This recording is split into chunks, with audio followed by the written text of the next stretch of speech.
Of course she was growing close to him. For the last 2 weeks since their London trip, she'd done nothing but work in the bookstore and hang out with William and Ginny.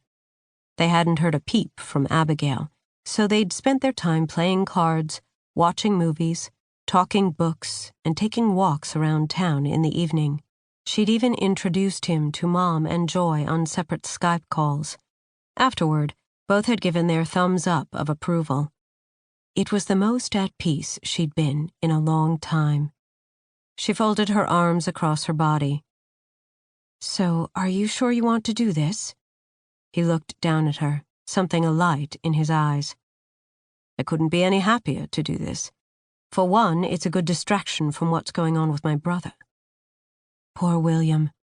He'd called Garrett and yelled at him as soon as they'd returned from London, but still felt like he needed to do more for his sister-in-law. Over the last few weeks, Sophia had tried her best to comfort Ginny, who had every right to be falling apart. But something she was coming to learn and admire about her friend was her sunny disposition despite rotten circumstances. Sophia looked down, tugged at one of her 2 short ponytails, and smiled. "Well, I'm happy to provide said distraction. And look, it's the perfect day for surfing, too." The sun shone bright but not hot, and the beach was peppered with a handful of surfers. However, the water wasn't crowded like some of the more popular beaches. William had brought her to one of his favorites, which wasn't overrun by tourists or vendors. It was indeed perfect. "What are we waiting for?"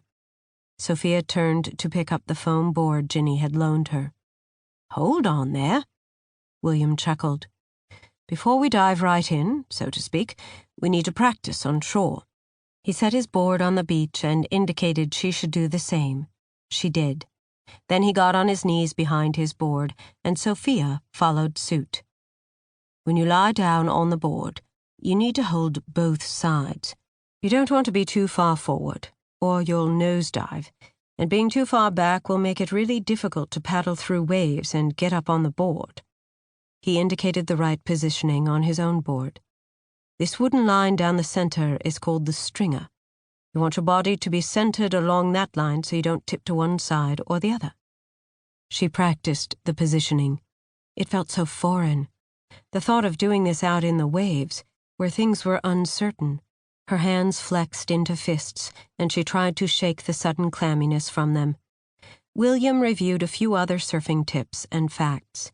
His explanations were efficient and not overly detailed, but Sophia struggled to keep them all straight in her mind. "I think I've got it."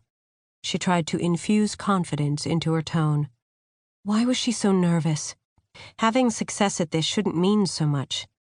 But in truth, she didn't have to have a degree in counseling to understand why. David had told her she couldn't do this, that it was stupid of her to want to. And somehow along the way she'd started to believe it, allowing the lie to become more powerful than her desire to connect with her father in this way.